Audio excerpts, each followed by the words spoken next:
England और India की under 19 टीमों के बीच चल रही 5 ओडीआई मैचेस की सीरीज जिसके 4 मुकाबले कंप्लीट हो चुके हैं, जिसमें से 3 मुकाबले जीत करके इंडियन टीम ने सीरीज को भी जीत लिया है। जिसमें एक मैच जो हारी थी इंडियन टीम इंग्लैंड के खिलाफ ही, जहां पर केवल 1 विकेट के डिफरेंस से वहां पर हारना पड़ा था। लेकिन निश्चित तौर पर बाकी मुकाबलों में जिस तरीके का डोमिनेशन देखने को मिला है इंडियन प्लेयर्स का, खास करके बॉलर्स का, यहाँ पर अगर मैं बात करूं, और इवन बैटर्स का भी, जिसमें इंग्लिश टीम में निश्चित तौर पर काफी टैलेंटेड प्लेयर से भरी हुई है, लेकिन वो लेवल कंपेयर नहीं कर पा रही। जो कि यहाँ पर अगर आप देखें इंडियन टीम में खास करके एकमात्र प्लेयर जो कि आपको वैभव सूर्यवंशी नाम का दिखाई पड़ेगा, 14 साल का प्लेयर, जो उसने निश्चित तौर पर किया है वही काफी हद तक इंडियन टीम को मैचेस जिताती आ रही है। लेकिन उसके अलावा चूंकि सीरीज यहां पर इंडियन टीम जीत चुकी है, इंग्लैंड की टीम तो सीरीज हार ही चुकी है, तो निश्चित तौर पर यह जो 5वां वनडे मैच होगा एक तरह का फॉर्मेलिटी ही होगा। तो दोनों टीमों की तरफ से जो स्क्वाड के अंदर बचे हुए प्लेयर हैं, जिनको अभी तक के सीरीज के अंदर मौका मिला है नहीं, तो अगर उनमें से कोई प्लेयर आज के इस मैच में प्लेइंग 11 में खेलेगा तो कौन सा ट्रम्प ऑप्शन होगा, कौन सा सेफ ऑप्शन होगा, उसके बारे में तो डिस्कस करेंगे, उसकी पूरी एबिलिटी को जानेंगे।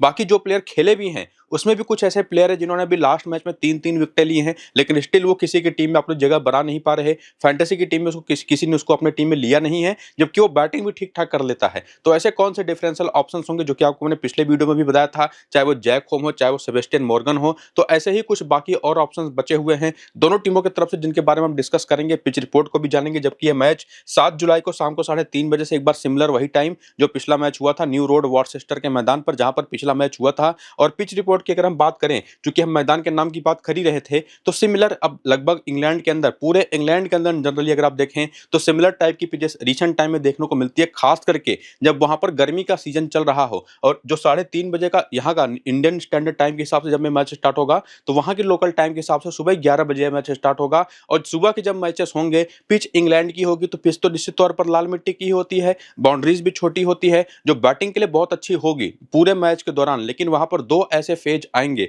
एक खास करके पहली इनिंग की बैटिंग के दौरान, जब शुरुआती पावर प्ले का फेज होगा 10 ओवर का, तो वहां पर तेज गेंदबाजों को थोड़ी हेल्प रहेगी। और उस निश्चित तौर पर उसके बाद जब मैच आगे बढ़ेगा सेकंड इनिंग के दौरान, और आखिरी के कुछ ओवर्स बचे रहेंगे, आखिरी के 20 ओवर, तो वहां पर स्पिनर्स गेम में आते हैं। बाकी बीच का पूरा फेज बैटर्स के लिए काफी बेहतरीन बनता है। तो निश्चित तौर पर सीधे सीधे आप कह सकते हैं कि हर तरीके के खिलाड़ी के लिए यहाँ पर कुछ ना कुछ जरूर होगा। एक स्पोर्टिंग पिच आपको देखने को मिलेगी, जो कि हमको पिछले मैच में भी देखने को मिली, आउट एंड आउट, जहां पर ना सिर्फ वैभव सूर्यवंशी ने कमाल की एक शानदार सेंचुरी लगाई, बल्कि विहान ने भी, जो इंडियन प्लेयर है नंबर 3 के, उन्होंने भी सेंचुरी लगाई। और उसके बाद 363 रन बनाए 9 विकेट के नुकसान पर इंडियन टीम ने। पावर प्ले में ही 79 रन बना दिए थे, 1 विकेट खो करके। उसके जवाब में इंग्लैंड की टीम ने भी अच्छी टक्कर दी, हालांकि काफी पीछे रह गए 55 रनों से, 308 रन बनाए, ऑल आउट हो गई टीम। और इनकी टीम की तरफ से भी हमने देखा है कि एक तो थॉमस रिव्यू इनके जो कैप्टन और विकेट कीपर बैटर हैं, साथ ही साथ रॉकी फ्लिंटॉफ जो कि एंड्रू फ्लिंटॉफ के लड़के हैं, और साथ ही साथ इनके दोनों ओपनर्स जो हैं, और उसमें एक और नंबर 3 का प्लेयर है। टैलेंट निश्चित तौर पर इस टीम के अंदर दिखाई पड़ता है। रॉकी फ्लिंटॉफ ने तो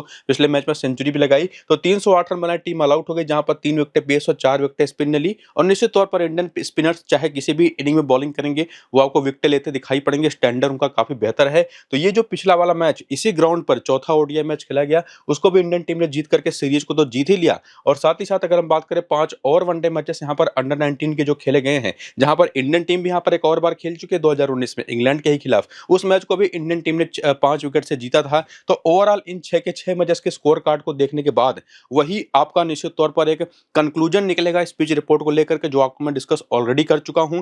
बाकी इन 6 के 6 मैचेस में से 3 बार पहले बैटिंग करने वाली टीम, 3 बार बैटिंग सेकंड करने वाली टीम मैच जीती है। स्पिन को 27 तो पेस को 52 विकेटें मिली हैं। पेस को 52 में से 35 विकेटें पहली इनिंग के अंदर ही मिल गई हैं, जबकि स्पिनर्स को 27 में से 18 विकेटें सेकंड इनिंग के अंदर मिली हैं। तो वही चीज जो आपको मैं ऑलरेडी एक्सप्लेन कर चुका हूं। लेकिन एक और जो चीज ध्यान देने वाली है ना, कि आज के इस मैच की जो पिच होगी वो यूज्ड पिच होगी, जिस पर पहला वाला वनडे मैच ऑलरेडी खेला जा चुका है, जिस पर ऑलमोस्ट 100 ओवर की गेंदबाजी हो चुकी है। तो निश्चित तौर पर स्पिनर्स आज बहुत इंपॉर्टेंट होने वाले हैं दोनों टीमों के, खास करके इंडियन टीम के। तो निश्चित तौर पर जब प्लेइंग 11 अनाउंस होगा, साथ ही साथ ये पता चलेगा कि टॉस का क्या अपडेट रहा, उसके बेसिस पर क्या हमारी फाइनल टीम बनेगी। बाकी पिच के बारे में आपको मैं ऑलरेडी बता ही चुका हूं कि यूज्ड पिच होने वाली है, और साथ ही साथ कैसी पिच रहती है वो तो आपको बता ही चुका हूं। तो वो सारे फाइनल अपडेट्स, फाइनल टीम जो होगी, आपको मैं टेलीग्राम और व्हाट्सएप चैनल पर दूंगा, तो दोनों को जाकर के ज्वाइन करिए। लिंक इन दोनों चैनलों का इसी वीडियो के डिस्क्रिप्शन में और कमेंट बॉक्स में जो पिन किया हुआ कमेंट है, दोनों जगहों पर आपको देखने को मिल जाएगा। तो लिंक्स को जाकर के क्लिक करिए सिंपली, और टेलीग्राम और व्हाट्सएप को ज्वाइन करके एक्टिव रहिए,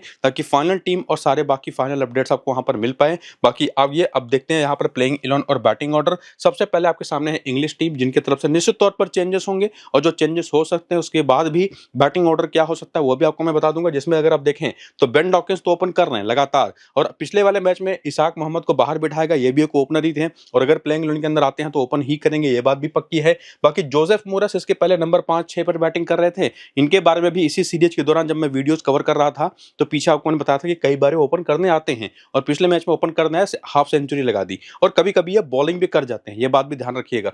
बाकी बेन मायस नंबर 3 पर लगातार खेल रहे, right handed batter, right hand medium pacer, लगातार बॉलिंग भी कर रहे हैं। रॉकी फ्लिंटॉफ ने तो पिछले मैच में सेंचुरी लगाई ही। थॉमस ड्रू एक सेंचुरी, एक हाफ सेंचुरी ऑलरेडी लगा चुके हैं और काफी ताबड़तोड़ पारियां रही हैं। कंपेयर आप इनको वैभव सूर्यवंशी की परफॉर्मेंस से कर सकते हैं। इसके साथ साथ यहाँ पर जेम्स इजबेल, जिनको पिछले मैच में खिलाया गया, नंबर 6 पर इन्होंने बैटिंग करी। ओरिजिनली ये भी एक ओपनर है, तो कोई बड़ी बात नहीं होगी कि अगर इनको ओपन करा दिया जाए किसी एक की जगह पर। बाकी राल्फी एल्बर्ट इनके लेफ्ट आर्म ऑर्थोडॉक्स बॉलर हैं। Sebastian Morgan right handed batter, right arm medium pacer हैं। जेम्स मिंटो है बाएं हाथ के तेज गेंदबाज। जैक होम है राइट आर्म मीडियम पेसर, और ताजिम अली चौधरी जो कि लेग स्पिन बॉलिंग करते हैं। तो इस पूरी की पूरी प्लेइंग 11 में बैटिंग ऑर्डर तो आपने देख लिया। बेंच पर भी इनके पास जो ऑप्शंस अगर आप उसको देखने आए तो चाहे अलेक्जेंडर वेड हो जो कि बॉलिंग ऑलराउंडर है, बढ़िया एक मैच खेल भी चुके हैं, 2 विकेट ले चुके हैं। एलेक्स ग्रीन है, एएम फ्रेंच है, ये दोनों भी मेरे ख्याल से शायद 2-2 मैचेस खेले हुए हैं और पूरे 10-10 ओवर की बॉलिंग करेंगे अगर खेलते हैं तो। ना सिर्फ ये दोनों बल्कि अलेक्जेंडर वेड भी। बाकी जेडन टेनली इनके एक लेफ्ट आर्म ऑर्थोडॉक्स बॉलर हैं जो कि बैटिंग भी लेफ्ट हैंडर अच्छी खासी कर लेते हैं। तो रैल्फी एल्बर्ट की जहां पर वो भी आ सकते हैं मिडिल ऑर्डर में ही, जहां पर ये बैटिंग करता आपको दिखाई पड़ रहा है रैल्फी एल्बर्ट, वहीं के ये भी खिलाड़ी हैं। बाकी इसाक मोहम्मद के बारे में आपको मैं एक्सप्लेन कर चुका हूं। तो बैटर्स के बारे में, बॉलर्स के बारे में काफी सारी चीजें एक्सप्लेन तो हो गई, लेकिन पिछले मैच को देखते हुए जो बॉलिंग की गई इंग्लैंड की तरफ से पूरे 50 ओवर की, जहां पर सेबेस्टियन मॉर्गन ने पूरे 10 ओवर किए, जहां पर 29वें ओवर में इनको 2 विकेट मिला था, 48वें ओवर में 1 विकेट मिला था। यानी कि इंडियन इनिंग के दौरान जो 29वां और 48वां ओवर हुआ था, इन्होंने वहां पर विकेट ली थी टोटल 3। बाकी पूरे के पूरे 10 ओवर किए थे, जहां पर आप देखें तो पावर प्ले में ही 4 ओवर कर गए थे, डेथ में भी आकर के 2 ओवर इन्होंने किए थे। तो बहुत ही इंपॉर्टेंट प्लेयर हैं, लेकिन अगर आप इनका सिलेक्शन देखेंगे तो लगभग ना के बराबर है। इसके साथ साथ जेम्स मिंटो इनके बाएं हाथ के तेज गेंदबाज, इनकी अगर बात करें तो उन्होंने भी 8 से 9 ओवर के। रैल्फी एल्बर्ट आपको लगभग 10 ओवर की बॉलिंग करके देंगे।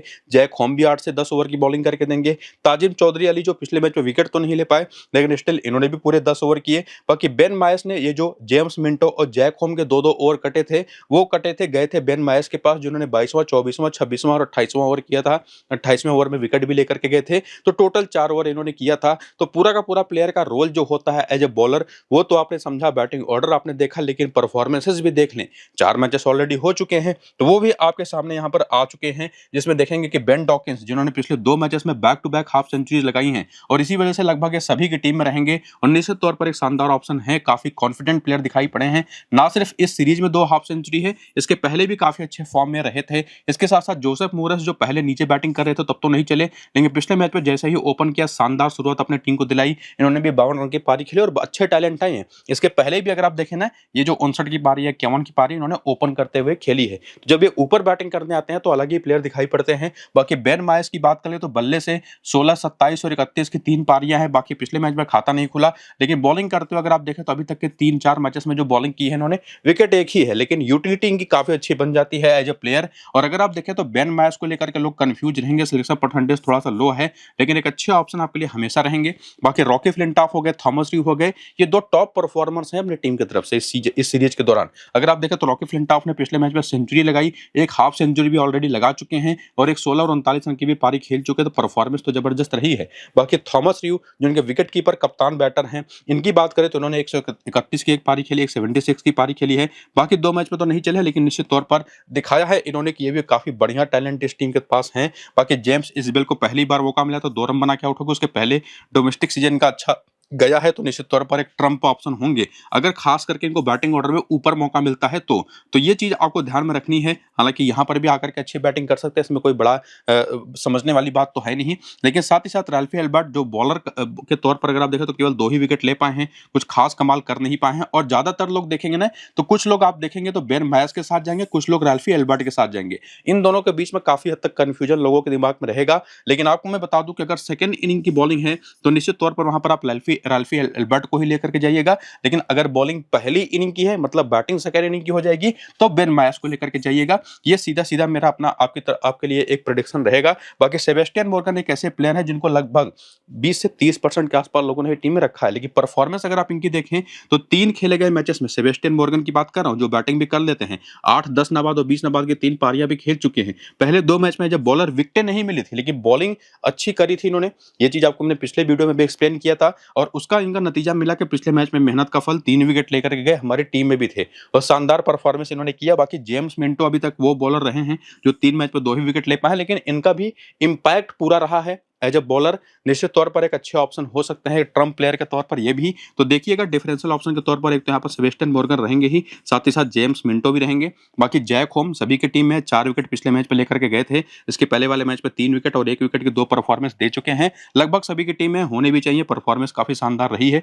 ताजिम चौधरी अली को 2 मौके मिले हैं, कोई विकेट नहीं है। अलेक्जेंडर वेट को 1 मौका मिला था, 2 विकेट लेकर के गए थे, पिछले मैच में नहीं खेले थे और अगर आज खेलते हैं तो निश्चित तौर पर एक अच्छे ऑप्शन बनेंगे। ठीक उसी तरह से अगर आप देखें तो एलेक्स ग्रीन है, एएम फ्रेंच हैं, ये 2 प्लेयर जिनको 2 बार मौका मिला है। एलेक्स ग्रीन को तो 4 विकेट लेकर गए, एएम फ्रेंच को 2 बार मौका मिला तो 6 विकेट लेकर के गए। मतलब प्लेयर काफी बेहतर तौर पर मौजूद हैं बेंच पर भी, जो शानदार परफॉर्मेंस ऑलरेडी कर चुके हैं। बाकी इसाक मोहम्मद को भी 3 बार बैटिंग का मौका मिला, 2 बार 40 प्लस की इनिंग खेली। केवल एक प्लेयर हैं जेडन डेनली, जिनको अभी तक इस सीरीज में मौका नहीं मिला है, लेकिन अगर आप इनका रिसेंट फॉर्म देखें तो बताता है कि ठीक लगभग काफी हद तक रल्फी एल्बर्ट टाइप के ही खिलाड़ी हैं, हालांकि उनसे बेहतर बैटिंग कर लेते हैं। बॉलर कुछ उसी तरीके के हैं, तो अगर खेलते हैं तो ये भी एक अच्छे ऑप्शन होंगे, लेकिन तभी बैटिंग पहली इनिंग की अगर हो और बॉलिंग सेकंड इनिंग की हो, जहां पर स्पिनर्स भी गेम में आएंगे। तो इस तरह से हर एक प्लेयर के बारे में जो इंग्लैंड की तरफ से खेल रहा है उसके बारे में एक्सप्लेन तो मैंने कर ही दिया। उसमें से कौन से ट्रम्प होंगे, कौन से डिफरेंशियल होंगे, कौन से सेफ ऑप्शंस होंगे, वो भी आपको मैंने बता दिया। और उसको देख लेने के बाद अगर आप देखें प्लेयर सिलेक्शन, तो निश्चित तौर पर सीधे सीधे अगर आपको मैं कहूं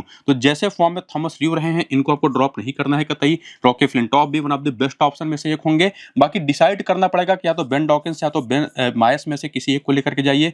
डॉकिंस ने ज्यादा बेहतर काम किया तो ये सेफ होंगे, थोड़े से रिस्की बेन मायस आपके लिए होंगे, तो निश्चित तौर पर वो आपको डिसीजन लेना है कि आप किसके साथ जाना चाहेंगे। बाकी जोसेफ मोरस एक हिट एंड मिस टाइप के प्लेयर है, तो उनसे बेहतर ऑप्शन हमारे पास हैं, जिसको देखने अगर आप जाएं तो यहाँ पर बाकी जो प्लेयर्स उसमें से सेबेस्टियन मॉर्गन को सीधे लेकर के जाइए। ये डिफरेंशियल ऑप्शन है, लगभग किसी के टीम में है नहीं, लेकिन आपको मैं सजेस्ट करूंगा कि आपके टीम में हाईली पॉसिबल प्लेयर के तौर पर जाएंगे। बाकी जैक होम एक और प्लेयर है जो सीधे आपके टीम में रहेंगे। अगर पिछले मैच वाले ही प्लेइंग 11 रहेगी तो इस तरह से आपको सिलेक्शन करना है, वरना बेंच पर से अलेक्जेंडर वेड हैं, एलेक्स ग्रीन है, एलेक्स फ्रेंच नाम के प्लेयर्स हैं, ये अगर खेलते हैं तो ये भी आपकी टीम में आएंगे। जिसकी भी जगह पर आएंगे उसकी जगह पर आपकी टीम में भी रहना चाहिए, इनको निश्चित तौर पर एक बढ़िया बॉलर है। तो ये चीज आपको ध्यान में रखनी है आज की इस मैच पर टीम बनाते वक्त। तो इंग्लैंड की टीम को तो हमने कंप्लीट यहाँ पर समझ लिया। अब हम इंडियन टीम की बात करेंगे, जहां पर बैटिंग ऑर्डर प्लेइंग 11 आपके सामने है। टॉप 3 तो लगभग वही रहेगा। नंबर 4 पर पिछले वाले मैच राहुल कुमार आ गए थे, जो उसके पहले काफी नीचे आते थे। बाकी हरवंश सिंह पंगाली जो एक और विकेट कीपर बैटर है, हालांकि एज अ बैटर ही खेले थे, पिछले 2 बार मौका मिल चुका, हालांकि चले नहीं है। अभिज्ञान कुंडू टीम के वाइस कप्तान है, कभी ओपन करते हैं, कभी नंबर 3, कभी नंबर 4 और पिछले मैच में नंबर 6 पर आ गए। लेफ्ट हैंडेड बैटर हैं।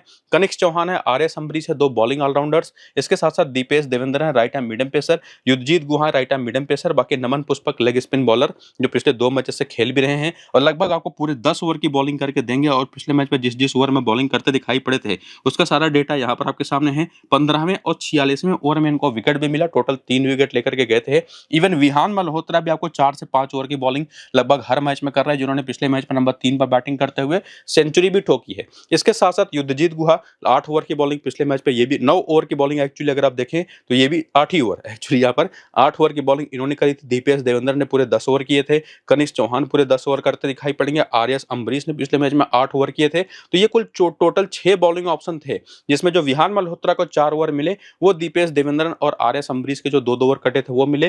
बाकी बेंच पर भी मौल्यराज सिंह चौड़ा है, जिनको मौके मिले थे शुरुआत में 3 मैचेस में, लेकिन चले नहीं। मिडिल ऑर्डर के बैटर है, नंबर 4 पर आते हैं। हेनिल पटेल एक बॉलर है, प्योर बॉलर, खेलेंगे तो निश्चित तौर पर 8 से 10 ओवर करेंगे। मोहम्मद इनान भी ठीक नमन पुष्पक की तरह पहला 2 मैच खेले थे, वो भी एक 10 ओवर के ही बॉलर है। प्रणव राघवेंद्र और साथ ही साथ अनमोलजीत सिंह 2 ऐसे प्लेयर है जिनको अभी तक इस सीरीज में मौका नहीं मिला है और चांसेस काफी अच्छे हैं कि आज दोनों के दोनों खेल जाएं। प्रणव राघवेंद्र भी एक प्रॉपर बॉलर है, तेज गेंदबाज, जो आपको 8 से 10 ओवर की बॉलिंग, पावर प्ले और डेथ ओवर की बॉलिंग मिला करके करेंगे। अनमोलजीत सिंह एक प्रॉपर ऑफ स्पिन बॉलर है और मुझे लगता है कि इनको मौका मिलना भी चाहिए। क्योंकि अनमोलजीत सिंह के बारे में अगर मैं बात करूं सीधे सीधे, बाकी प्लेयर्स के बारे में आगे भी समझ लेंगे, तो अनमोलजीत सिंह एक ऐसे प्लेयर है जिन्होंने भी रिसेंटली कुछ एक साथ मेरे ख्याल से 1 साल से भी कम का समय हुआ है, ऑस्ट्रेलिया की अंडर 19 की टीम आई थी इंडिया के दौरे पर, वहां पर यूथ टेस्ट मैचेस इन्होंने खेले थे और वहां पर 4 इनिंग्स की बॉलिंग के दौरान 4 विकेट, 5 विकेट, 6 विकेट और 5 विकेट की जबरदस्त परफॉर्मेंसेस दी थी। और इंग्लिश टीम भी स्पिन बहुत अच्छा खेलती नहीं। आज यूज्ड पिच पर मैच मैच होने वाला है काफ़ी हद तक, तो वहाँ के ऑप्शन के लिए बहुत ही ज़बरदस्त ऑप्शन रहेंगे। अगर ये प्लेइंग 11 के अंदर खेलते हैं, तो सीधे टीम में लेकर के जाइएगा, ना सिर्फ इनको बल्कि प्रणव राघवेंद्र को भी, जिनका कोई डेटा तो आपको रिसेंट टाइम में देखने को नहीं मिलेगा, लेकिन निश्चित तौर पर पावर प्ले और डेथ ओवर के अच्छे बॉलर हैं, तो ट्राई आप इनको कर सकते हैं। तो 2 ऐसे प्लेयर जिनको मौका नहीं मिला है, वो निश्चित तौर पर आएँगे या रहेंगे तो टीम में आ सकते हैं या नहीं, वो भी क्लियर मैंने कर दिया। बाकी मौलराज सिंह चौड़ा और साथ ही साथ मोहम्मद इनान और हेनिल पटेल, ये 3 ऐसे प्लेयर हैं जिनको मौका मिल चुका है ऑलरेडी। उसमें से मोहम्मद इनान ने 2 मैचेस में 2 विकेटें ली थी, हेनिल पटेल ने अभी तक के खेले गए 3 मैचेस में 4 विकेटें ली हैं। तो इन दोनों ने अपने आप को काफ़ी हद तक साबित भी किया है, तो अगर खेलते हैं तो अच्छे ऑप्शन तो रहेंगे। लेकिन मौलराज सिंह चौड़ा, इनको एक प्रैक्टिस मैच में भी मौका मिला था, 23 ही रन बना पाए। उसके बाद 3 वनडे मैचेस में भी मौका मिला, वहां पर भी कुछ खास कमाल कर नहीं पाए, तो ये उतने बेहतर ऑप्शन मुझे दिखाई पड़ते नहीं। लेकिन बाकी जो प्लेइंग 11 पिछले मैच में खेला था, जिसमें युद्धजीत गुहा भी अगर देखें तो आए थे हेनिल पटेल की ही जगह पर प्लेइंग 11 के अंदर, 3 बार मौके इनको मिल चुके हैं, विकेट नहीं निकाल पा रहे, केवल एक मैच में 2 विकेट निकाल पाए थे। बाकी नमन पुष्पक ने अपनी 2 मैचेस में 4 विकेट ले ली हैं, तो निश्चित तौर पर ये शानदार ऑप्शन तो दिखाई पड़ ही जाते हैं जिनको सीधे टीम में लेकर के जाना है। और ध्यान रखिएगा, नमन पुष्पक किसी के भी टीम में नहीं है, निश्चित तौर पर केवल 10 से 12% का सिलेक्शन इनका है। ये बड़े ही शॉकिंग सी निश्चित रूप से आप बात कह सकते हैं। और इस तरीके की पिचेस पर, और स्पेसिफिकली जब 50 ओवर का मैच हो, और उसमें भी अगर पुरानी गेंद वाला बॉलर हो, और उसमें भी अगर यूज्ड पिच हो, बैक टू बैक 2 मैचेस जिस पर खेले गए हों, ये one of the best option होंगे जिनको आप कप्तान भी बना सकते हैं, मैं तो सीधे सीधे कहूंगा। बाकी दीपेश देवेंद्रन 2 मैच में 2 विकेट ले चुके हैं, प्रैक्टिस मैच भी खेले थे यहीं इंग्लैंड के अंदर ही, वहां पर भी इन्होंने 3 विकेट लिया था, तो इनको भी मैं काफी हाईली रेट करूंगा। और ये भी किसी की भी टीम में नहीं है, सिलेक्शन परसेंटेज इनका तो नमन पुष्पक से भी काफी कम है, तो 2 डिफरेंशियल बॉलिंग ऑप्शन तो यहीं पर मिल जाते हैं। बाकी कनिष्क चौहान और साथ ही साथ आर्यस अम्बरीश 2 ऐसे बॉलिंग ऑलराउंडर्स हैं जिन्होंने ना सिर्फ परफॉर्मेंस दिया है, बल्कि सीधे सीधे आप इनको टीम में रखेंगे, सभी की टीम में आपको दिखाई पड़ेंगे भी। बाकी अभिज्ञान कुंडू का बैटिंग ऑर्डर देखना पड़ेगा, क्योंकि अगर आज की इस मैच में अगर अपनी टीम बनाने जाएंगे ना, तो एक तो आयुष महात्रे 3 मुकाबले इस सीरीज में खेले हैं, 5-0 और 21 रन की पारियां खेली हैं, लगातार शुरुआत में तेज गेंदबाजी पर आउट हो रहे हैं, और निश्चित तौर पर देखना पड़ेगा आज खेलते हैं या नहीं।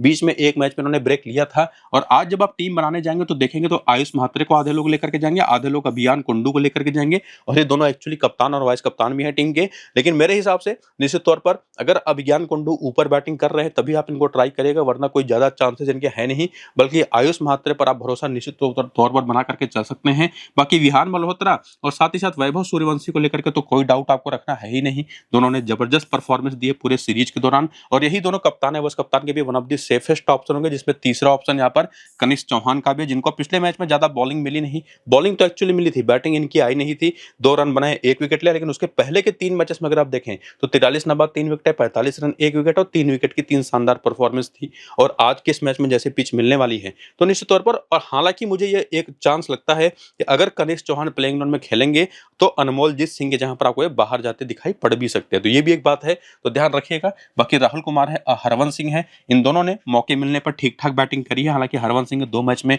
केवल 11 रन ही आए हैं, लेकिन आपको बता दूं कि हरवंश सिंह यहीं पर जब इंग्लैंड के दौरे पर आई थी टीम, तो एक प्रैक्टिस मैच जब हुआ था, नंबर पर 9 पर बैटिंग करते हुए 103 नाबाद की शानदार पारी खेली थी, तो पहली इनिंग की बैटिंग है, तो निश्चित तौर पर एक तगड़े ट्रम्प होंगे ये, इनको आप जरूर ट्राई कर सकते हैं, ना सिर्फ हरवंश सिंह को बल्कि राहुल कुमार को भी, दोनों ने अच्छी बैटिंग करी एक्चुअली, हालांकि कंसिस्टेंट नहीं रहे हैं, ये चीज हमको देखने को मिली है। तो जब आप टीम बनाएंगे, जो पिछले मैच में प्लेइंग 11 थी ना, तो आप देख ही पा रहे होंगे कि कौन से 6 ऑप्शन हैं जिनको सीधे टीम में लेकर के जाना है, जिसमें 7वां ऑप्शन के रूप में आयुष महात्रे हैं, अभिज्ञान कुंडू हैं, इसमें से आयुष महात्रे मेरे हिसाब से ज्यादा बेटर पिक होंगे। तो ये सारी चीजें समझ लेने के बाद और कौन से डिफरेंशियल ऑप्शन होंगे उनके बारे में जान लेने के बाद ये तो क्लियर हो चुका कि टीम हमारी कैसी बनने वाली है आज के इस मैच में। उसको देखने के बाद निश्चित तौर पर जो स्मॉल लीग की फाइनल टीम बनेगी उसका भी आपको वेट करना है, उसके लिए आपको पिच रिपोर्ट देखना पड़ेगा, साथ ही साथ टॉस के बाद कौन पहले बैटिंग बॉलिंग कर रहा है उसके हिसाब से चीजें फाइनली तय होंगी। अभी के लिए जो टीम आपको बनानी है उसको आप ये टीम बना करके सेव कर सकते हैं। फाइनल टीम आपको मेरे टेलीग्राम और व्हाट्सएप चैनल पर मिल जाएगी, तो जाकर के दोनों को ज्वाइन करिए, लिंक उनका इसी वीडियो के डिस्क्रिप्शन में और कमेंट बॉक्स में जो पिन किया हुआ कमेंट है वहां पर देखने को मिल जाएगा। तो जल्दी से जाइए, लिंक्स को क्लिक करके टेलीग्राम और व्हाट्सएप को ज्वाइन करिए। उससे भी इंपॉर्टेंट है कि वीडियो शुरू से अंत तक पूरा देखिए, टीम आपकी वैसे भी बन जाएगी। फिलहाल इस वीडियो को यहाँ पर करते हैं खत्म, चलते हैं, नमस्कार।